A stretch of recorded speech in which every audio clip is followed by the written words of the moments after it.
Laissez-moi vous présenter. C'est la femme avec laquelle je vis depuis que tu as quitté la maison pour accoucher. Dit mon mari en souriant, son bras entourant l'épaule de la femme nue qui s'appuyait contre lui. Pendant que je me trouvais chez mes parents pour l'accouchement et les soins à donner à mes jumeaux, mon mari avait installé sa maîtresse dans notre maison. Elle s'est comportée comme si elle avait toujours vécu. C'est de ta faute si tu es tombée enceinte. Tu ne fais aucun travail ménager et tu ne veux même pas coucher avec moi.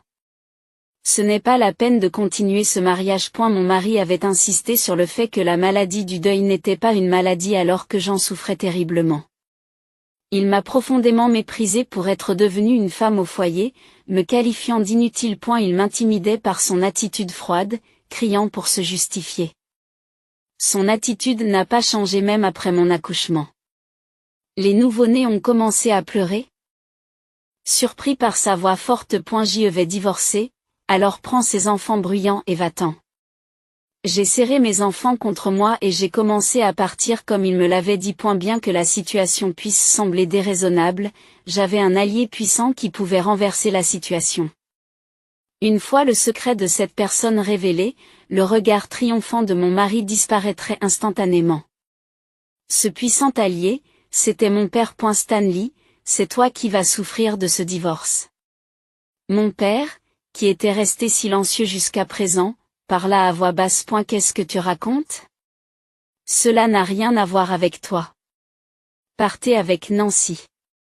Tandis que mon père maintenait une atmosphère solennelle en regardant Stanley en face, je me sentais tendu. Tu ne sais rien? Immédiatement après, mon mari et sa maîtresse pâlissaient aux mots qui sortaient de la bouche de mon père. Je m'appelle Nancy et j'ai 60 ans. J'ai des jumeaux. Un garçon et une fille. Mon fils s'appelle Daniel et ma fille Jackie. Leur père s'appelle Stanley.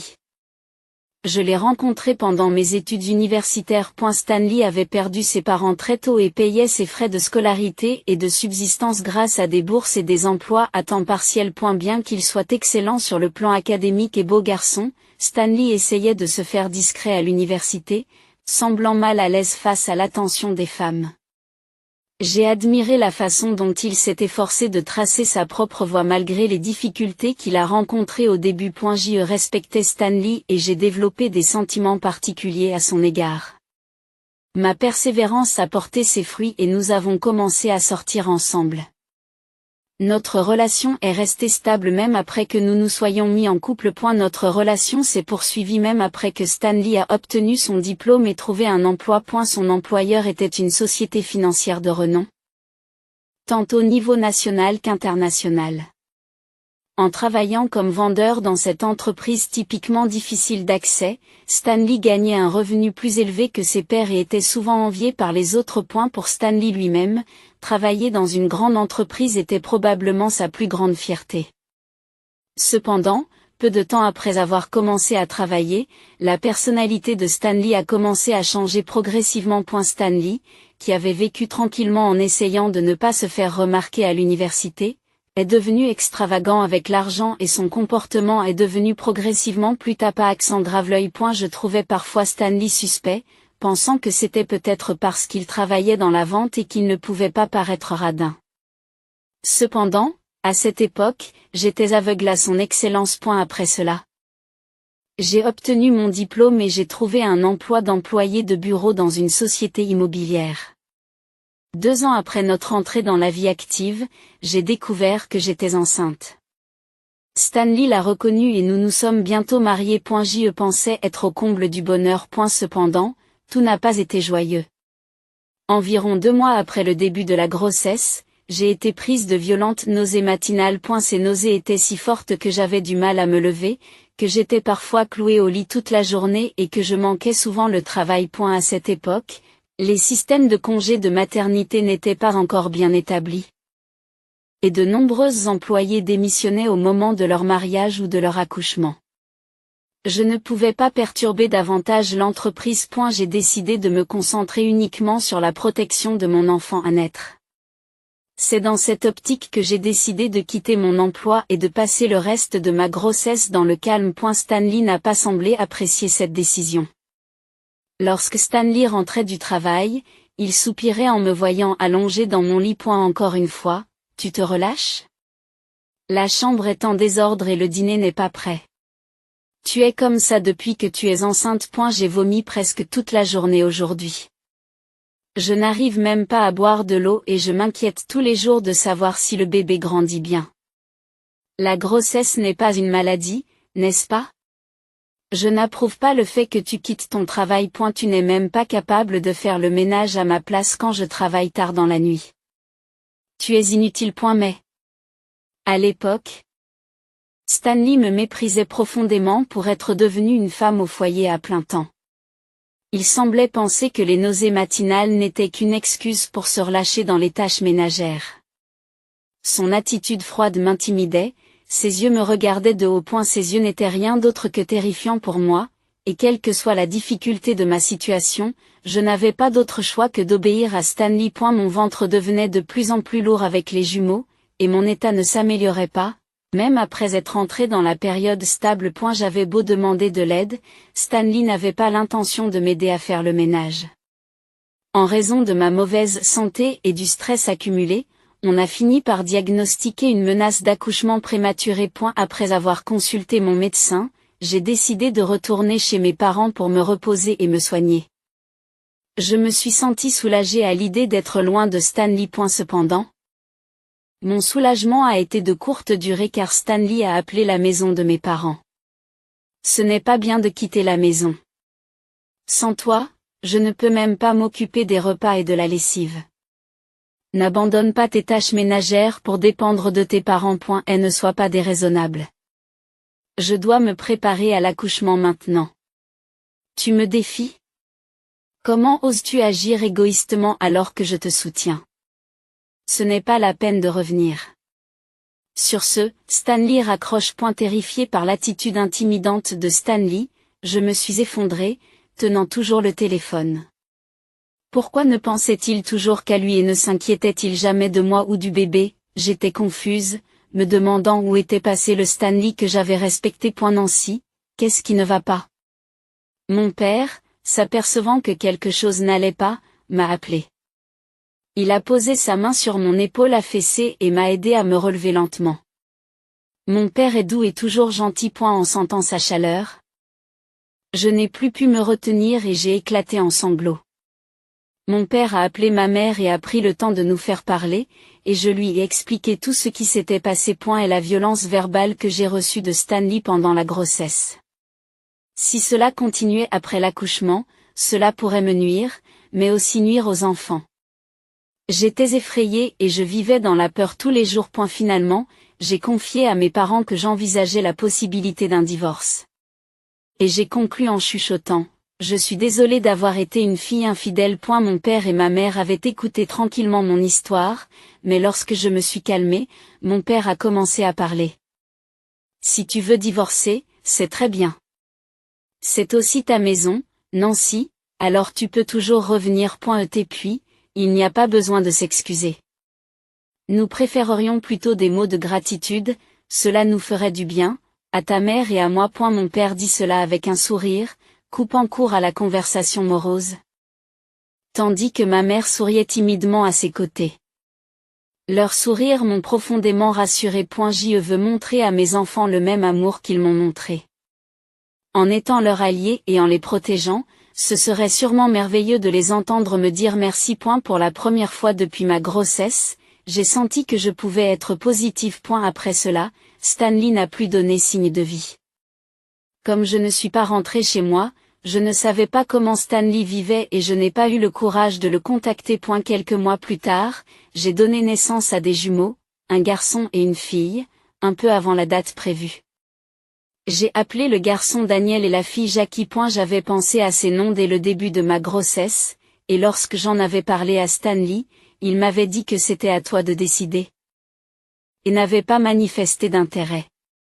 J'ai donc décidé seul de leurs prénoms. Mes parents les aimaient aussi et appelaient les noms de leurs petits-enfants avec affection. Mon père a appelé Stanley pour l'informer de la naissance, mais apparemment Stanley a refusé de venir, disant qu'il était trop occupé par son travail. C'était ma première expérience en matière de garde d'enfants, et soudainement avec 2 bébés.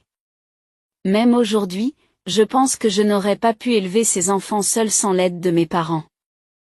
Un mois après la naissance, Stanley n'est toujours pas venu voir les enfants. J'avais prévu de retourner à la maison où vivait Stanley après le premier mois postnatal, et mon père avait soi-disant transmis cette idée à Stanley. Mais Stanley n'est jamais venu nous chercher. N'ayant pas le choix, je suis montée dans la voiture de mon père avec Daniel et Jackie pour retourner à la maison où se trouvait Stanley. J'avais un peu peur de rencontrer Stanley après tant de temps. Mais je pensais qu'il n'aurait pas froid aux yeux puisque mon père était avec moi aujourd'hui. Et peut-être, juste peut-être, que le fait de voir les enfants ferait ressortir le côté paternel de Stanley. C'est avec ce faible espoir que je me suis tenue à l'entrée en tenant Jackie, tandis que mon père tenait Daniel. Lorsque j'ai nerveusement ouvert la porte, il y avait quelque chose que je n'aurais jamais imaginé. À côté des chaussures en cuir de Stanley se trouvait une paire de talons hauts. Des chaussures que je n'aurais jamais portées pendant ma grossesse. Ces chaussures n'étaient pas les miennes. Je suis restée bouche bée et et la présence de ces chaussures signifiait que Stanley était maintenant dans la maison avec une femme. Et ne comprenant pas ce qui se passait, je suis entrée dans la maison en titubant. Attends, Nancy. Mon père a semblé sentir quelque chose et a essayé de m'empêcher d'entrer dans la maison, mais il était trop tard. Lorsque j'ai ouvert la porte du salon. Stanley et une jeune femme, probablement la propriétaire des talons hauts, étaient assis l'un près de l'autre. Leurs vêtements jetés étaient éparpillés autour de Nancy. Le couple nu devant moi a été surpris par mon apparition. Leur geste de rassembler précipitamment leurs vêtements pour se couvrir était pathétique. Pour éviter que les enfants ne voient cette scène, j'ai couvert les yeux de Jackie. Stanley, que se passe-t-il? Tu nous as trahis, moi et les enfants? Alors que je les interrogeais avec force, mon père s'approcha lentement derrière moi, tenant toujours Daniel dans ses bras. Stanley et son amant, d'abord surpris par cet événement soudain, se sont regardés puis, ne montrant aucun signe de remords, se sont mis à rire comme s'ils n'avaient rien à se reprocher. Laissez-moi vous présenter. Voici Harriet, ma cadette au travail. Nous vivons ensemble ici depuis que tu es allé chez tes parents. La femme qui s'appelait Harriet avait une apparence mignonne et me regardait avec ses yeux joliment dessinés. C'est dans cette pièce de l'appartement que Stanley a commencé à vivre après avoir trouvé un emploi.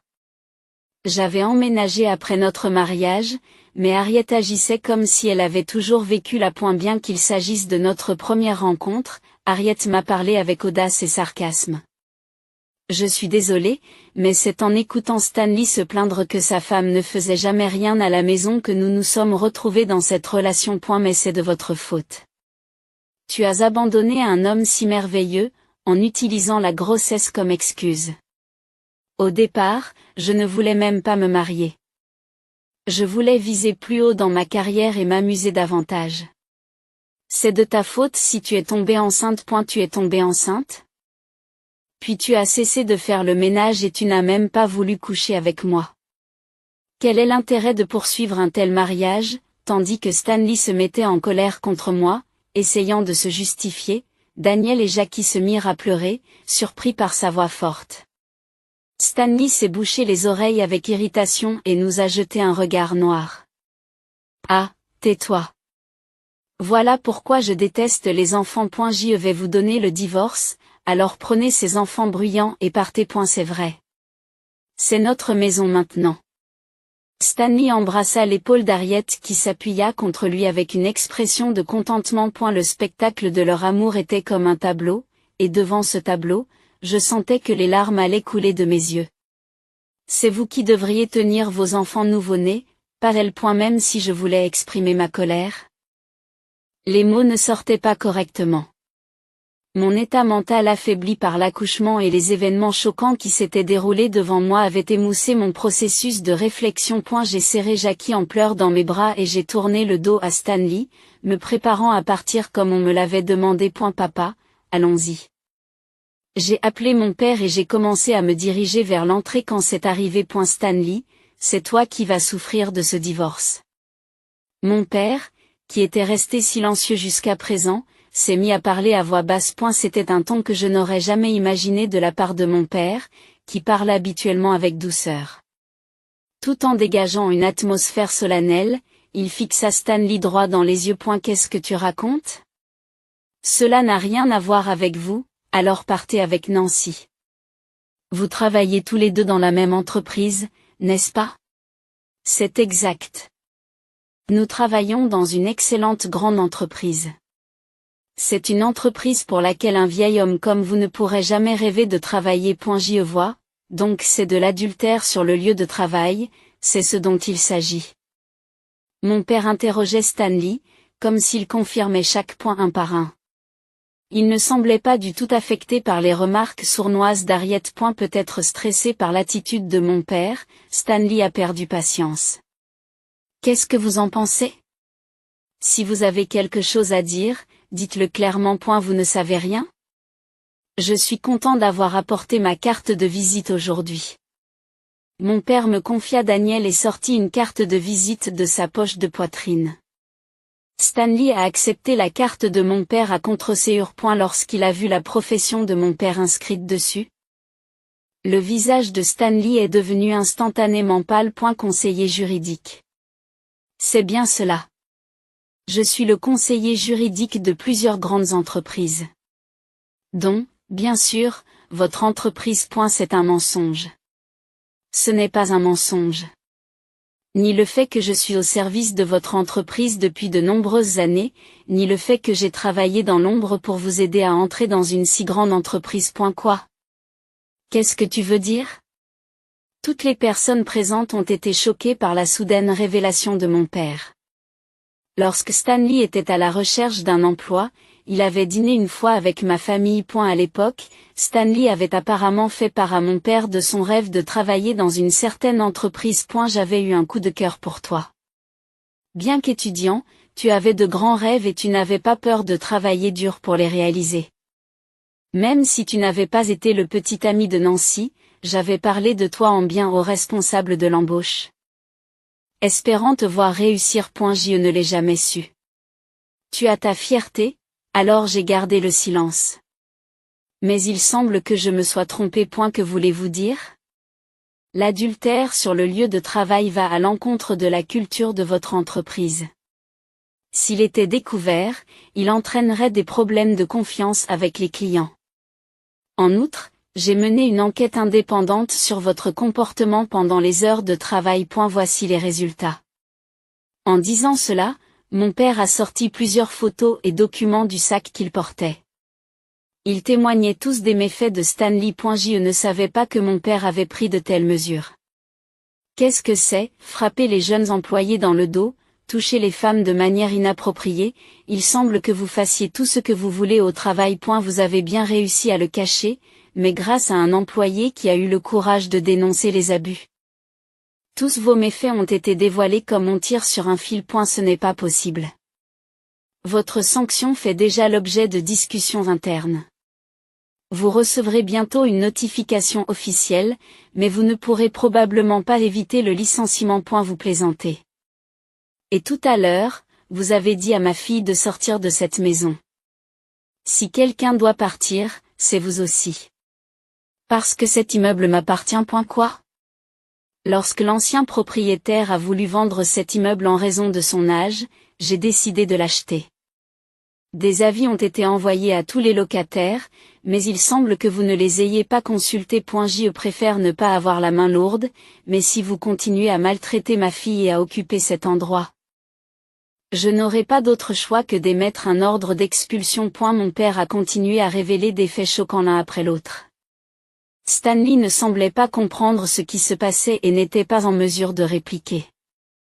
Harriet s'est accrochée à Stanley comme pour lui demander de l'aide. Cependant, personne ne pouvait arrêter mon père maintenant qu'il était vraiment en colère. Comment oses-tu traiter ma précieuse fille et mes nouveaux petits-enfants avec autant d'indifférence? Je ne vous pardonnerai jamais. Préparez-vous. Bon sang. Stanley, je divorce. Je consulterai mon père et m'assurerai d'obtenir une pension alimentaire. Harriet, je te demanderai aussi une compensation, alors prépare-toi. Non. Sur ces mots, j'ai quitté les lieux, en veillant à ce que les enfants ne voient pas Stanley. En partant, j'ai aperçu Stanley. Il avait les mains sur le sol, secouant la tête, l'air frustré. C'est ainsi que mon divorce avec Stanley a été prononcé. Stanley, ayant encouru la colère de mon père, a été licencié de son entreprise et expulsé de son domicile, ce qui l'a empêché de mener une vie décente. Mon père me l'a dit plus tard, mais apparemment Harriet ne s'intéressait qu'aux revenus de Stanley, et lorsqu'il a perdu ses biens, elle l'a abandonné et a disparu. Lorsque je me suis interrogée sur la pension alimentaire qui était correctement versée sur mon compte, j'ai appris que l'argent avait été avancé par les parents d'Harriet. Furieux des agissements de leur fille, les parents de Harriet l'ont renié. Bien qu'Harriet ait également été licenciée de l'entreprise et qu'elle connaisse des difficultés financières, il était inutile pour elle de demander de l'aide à ses parents. Pour soulager sa situation financière difficile, elle travaillerait aujourd'hui dans une boîte de nuit. Après le divorce, j'ai fini par rester chez mes parents avec les enfants. Bien que j'ai envisagé de prendre mon indépendance, mes parents m'ont suggéré de continuer à vivre ensemble, en me disant qu'il serait difficile d'élever seuls 2 enfants. Tout en regardant Daniel et Jackie dormir paisiblement à mes côtés, j'ai remercié mon père. Papa, merci beaucoup de m'avoir aidé à l'époque. Ce n'est pas grave. Quand tu me remercies comme ça me fait du bien de savoir que j'ai pu te protéger. C'est comme ça que ça marche, tu comprendras un jour. À l'époque, je n'avais pas encore compris le sens des paroles de mon père. Et la gratitude plutôt que les excuses. Daniel et Jackie ont grandi en suivant les enseignements de leur gentil grand-père, capables d'exprimer leur gratitude sans gêne. 20 ans ont passé et mon père est décédé. Le cancer a été découvert il y a environ 2 ans, mais il était déjà trop tard. Mon père a vécu jusqu'à la fin avec son plus beau sourire. Tout au long des funérailles, je n'ai cessé de dire des mots de gratitude à mon père et à mon cœur. À peu près à la même époque, Stanley a cessé de payer la pension alimentaire. Il avait promis de payer la pension alimentaire jusqu'à ce que les enfants soient diplômés de l'université, mais les paiements sont devenus progressivement irréguliers et ont finalement cessé complètement. C'était comme s'il avait attendu la mort de mon père. Le contact a également été rompu et je n'avais aucune idée de l'endroit où il se trouvait ni de ce qu'il faisait. Comme ma mère âgée avait besoin de soins infirmiers, je n'avais pas le temps de chercher Stanley et j'ai renoncé à le retrouver. Heureusement, grâce à l'important héritage laissé par mon père, j'ai pu envoyer Daniel et Jackie à l'université pour qu'ils poursuivent leurs rêves. 10 ans après la disparition de Stanley, Daniel et Jackie avaient déjà 30 ans. Après le décès de ma mère et le départ des enfants, j'ai vendu la maison familiale et j'ai commencé à vivre seul. Par une belle journée, on a sonné à ma porte et quand j'ai ouvert, Daniel était là. Qu'y a-t-il? Daniel? Tu as un jour de congé? Oui, c'est ma première pause depuis longtemps. J'ai acheté ton gâteau préféré, alors mangeons ensemble. Oh, comme c'est inhabituel. Je suis heureuse, entrez, s'il vous plaît. J'ai invité Daniel à entrer et j'ai commencé à préparer le café. Après avoir obtenu son diplôme universitaire, Daniel était devenu chirurgien à part entière dans un grand hôpital général. Depuis qu'il a appris que le cancer de mon père était incurable, il a choisi de devenir médecin, disant qu'il voulait aider le plus de gens possible. Il n'a pratiquement pas de jours de repos et je m'inquiète pour sa santé, mais il dit qu'il s'épanouit en consacrant sa vie à ses patients. Je me suis sentie fière d'un tel fils. À propos, il s'est passé quelque chose d'intéressant l'autre jour. Alors que j'essayais de décider quel gâteau manger dans la boîte, Daniel a pris une gorgée de café et a commencé son histoire. C'était assez choquant. Apparemment, mon ex-mari Stanley avait été admis à l'hôpital où Daniel travaille. Lorsque Daniel a vu le nom de Stanley sur le dossier médical, il a vérifié si c'était bien lui qui avait disparu depuis près de 10 ans. Stanley est entré dans la salle d'examen avec une femme de l'âge de Daniel et a été surpris de voir le visage et la plaque de Daniel assis dans son fauteuil. Pourquoi êtes-vous ici? Eh bien, parce que j'ai été désigné comme votre chirurgien. Ce n'est pas possible. Jusqu'à ce que le paiement de la pension alimentaire cesse, Stanley et les enfants se rencontraient occasionnellement lorsque les enfants le souhaitaient. En voyant le visage de Daniel avec le grain de beauté sous l'œil qu'il a depuis l'enfance, Stanley a dû reconnaître que le médecin qui se trouvait devant lui était son fils. Soudain, Stanley prend peur et se met à supplier une infirmière qui se trouve à proximité, « S'il vous plaît, transférez-moi dans un autre hôpital. S'il vous plaît. » Transférez-moi dans un autre hôpital. Ou au moins, changez de médecin. Sinon, je serai tué. Qu'est-ce qui ne va pas chez vous? D'après l'atmosphère, il semblait que la femme qui était venue avec lui dans la salle d'examen était la nouvelle épouse de Stanley. Bien que se trouvant dans un hôpital, Stanley criait fort et s'accrochait à la femme à côté de lui. Je l'ai abandonné. Je les ai négligés, lui et sa mère, alors qu'il venait de naître, et j'ai eu une liaison. Quand son effrayant grand-père est mort, je me suis enfui sans payer la pension alimentaire. Il doit me détester pour ça, non? Eh bien, si vous me demandez si je vous déteste ou non, oui, je vous déteste. Je le savais. Tu as l'intention de faire échouer l'opération pour te venger de moi, n'est-ce pas? S'il vous plaît, ne me tuez pas.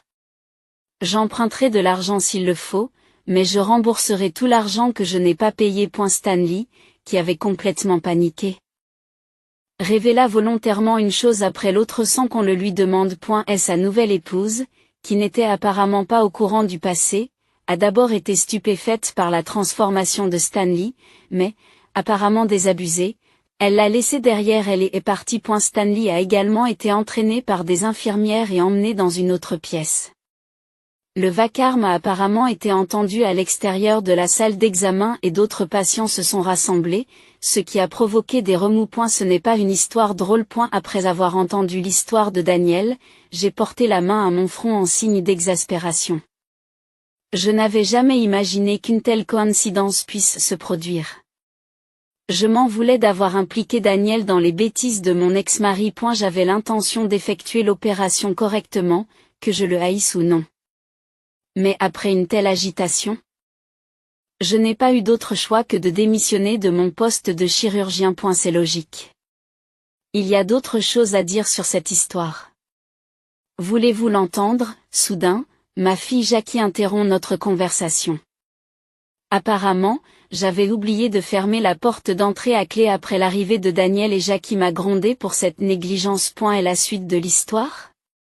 Que voulez-vous dire par là? Cette nouvelle femme est venue me voir pour une consultation de divorce. Elle m'a dit qu'elle voulait obtenir une grosse compensation.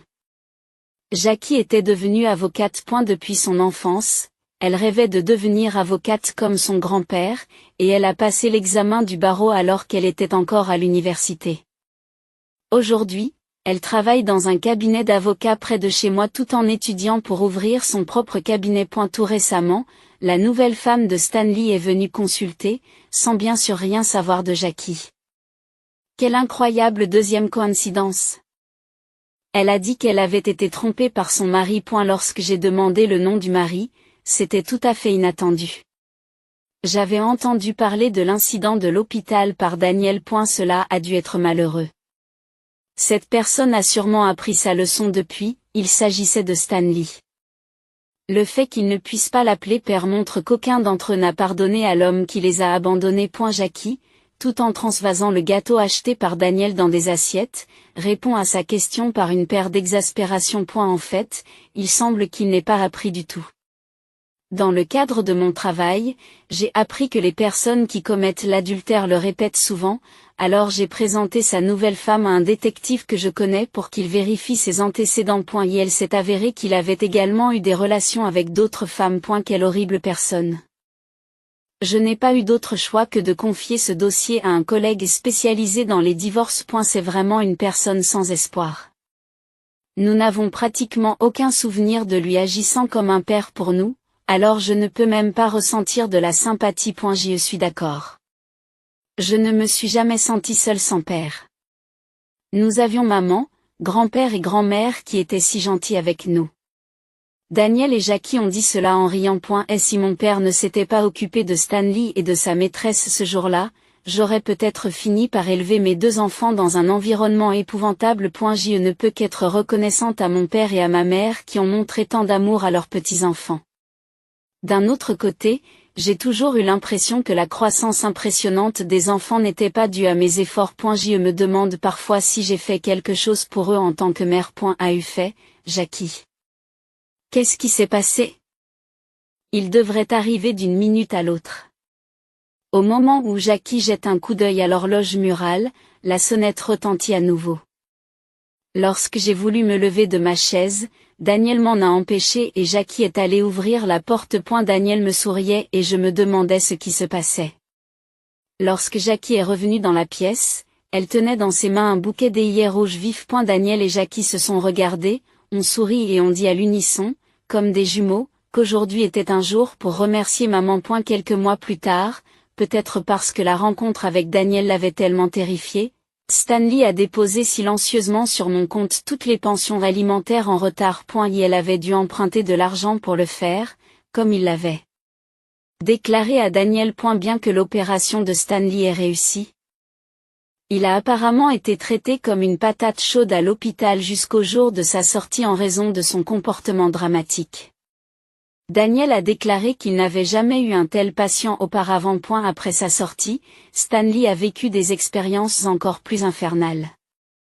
Sa nouvelle épouse, furieuse d'avoir été trompée par Stanley, mais aussi d'avoir été informée de ses relations avec d'autres femmes, a exigé un dédommagement substantiel. Stanley aurait de nouveau emprunté de l'argent et l'aurait également payé en totalité. Lorsque Stanley, en proie à des difficultés financières, a tenté d'emménager avec l'une des femmes avec lesquelles il avait eu des relations, celle-ci a disparu, ne voulant pas être impliquée dans des affaires embarrassantes. Après avoir tout perdu, Stanley n'a plus que des dettes énormes. Il passera certainement ses dernières années dans une solitude vide. Mais c'était le résultat de ses propres actions, et cela ne me concerne pas. Plusieurs années ont passé. Et Daniel et Jackie ont tous deux rencontré des gens merveilleux et se sont mariés. D'adorables petits-enfants sont nés et viennent parfois me rendre visite. J'y passe une retraite heureuse entourée de ma famille bien-aimée, reconnaissante de ces jours.